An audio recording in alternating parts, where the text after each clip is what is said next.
In this video, I want to summarize what are the rights of the person that's being investigated. Does the person have a right to a lawyer? Can he or she refuse to answer certain questions? Can the answers given in the course of an investigation be used against the person in civil court? Well, the answer to that is going to be yes. And or in criminal court or in any other administrative proceedings? And what about where the employer may be cooperating with the police in doing the investigation? It's unusual, but it can happen. And does the investigator have the right to the personal electronic footprint of the individual? Can the investigator go through all the documents and the employer's IT system, notes, conversations, text messages, what have you? So I'm going to try to answer most of those questions. And all this, the answers to these questions, as you'll see, is complicated, which leaves another bigger question. That is, should the person be advised, the person being examined, suspected, be advised that he or she should get a lawyer? And as you'll see as I go through this stuff is complicated. It's a bit nerdy, so just hang on. So in terms of, first of all, the search of the electronic footprint, as I've noted in a previous video, I can say it, there is an expected exception to what anyone can look at, including the investigator, in the electronic footprint. If there is expected confidence and personal information stored by the employee, then that information should be off base. Then we get into different issues about what about communications between the husband and wife. Normally that's subject to protections under the Evidence Act. And can the investigator access those documents? What about information the person may have sent to his own lawyer or to his friend? Now, these are all important issues. And the general rule, the broad perspective, is that if it's created with the expected standard of confidence, goes to the biographical core of the person, then these documents should not be accessed.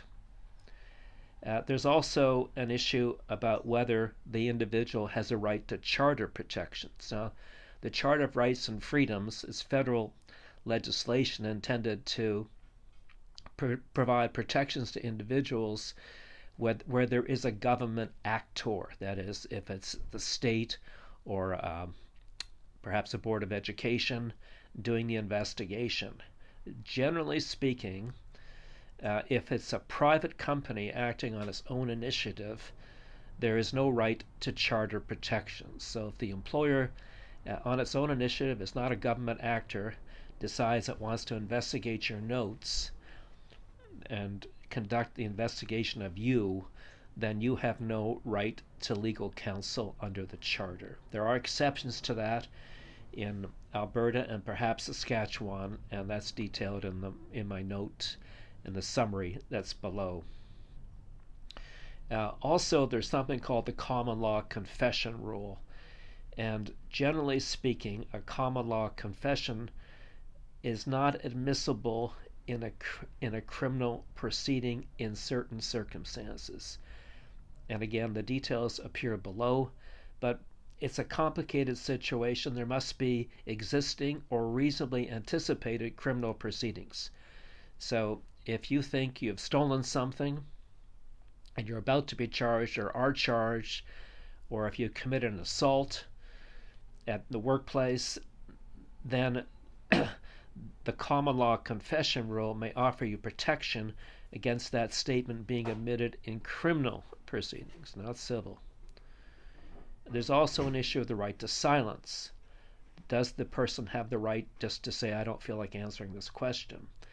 And again, that issue will arise where there are criminal charges or likely pending criminal charges. So, as you can see, it's getting complicated. It may give rise to a civil defense. That is, if the individual says, I don't feel like answering this question, there may be a defense in civil proceedings if the person's fired or terminated or disciplined in some other fashion. That has been the case under arbitral, that is, under cases in union management conflict. Also, the person being questioned likely is entitled to the notes of the investigator, at least if there's litigation, that's the case. Now, there may have to be a lawsuit to force that. So you can see, I can guarantee you, 99 out of 100 employment lawyers in the country don't know anything about this because they don't practice criminal law. They're not up to date on this stuff. And the first thing they'll do is do the research to find out, and it'll take hours and hours of research, as I know because I've done it. I practiced employment law for 37 years. I didn't know this stuff. So then there's a further issue as to whether the company should advise, or the investigator should advise, the individual to get legal counsel given all this stuff. So there's an element of good faith going through the employment relationship in the last 10, 15, 20 years. And then the issue becomes, well, does that duty of good faith also require the employer to recommend to the individual that he or she get a lawyer to prepare for the investigation? There was a case in Nova Scotia that involved a statutory function under the Law Society legislation of Nova Scotia. And in that case, again, details appear below, the panel, the disciplinary panel, stated that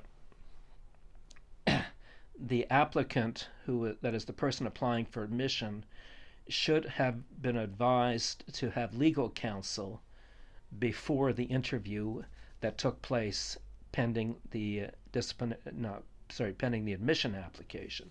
So it's consistent. We're getting there. There's also a case called Bazin, which talks about the duty of fairness throughout the employment relationship. And generally speaking, the momentum has been to encourage fairness and civility to the person being examined. I wouldn't be surprised, given all these issues, if a court one day will say, employer, investigator, you should tell the person being investigated to get a lawyer and make sure he or she knows what's going on before the interview. Now, whether or not that person is entitled to a lawyer at the interview, that's a whole different ball of wax. So beware of all this stuff. It's not easy. It's complicated. And sorry for being nerdy there, but it even gets nerdier in the description below.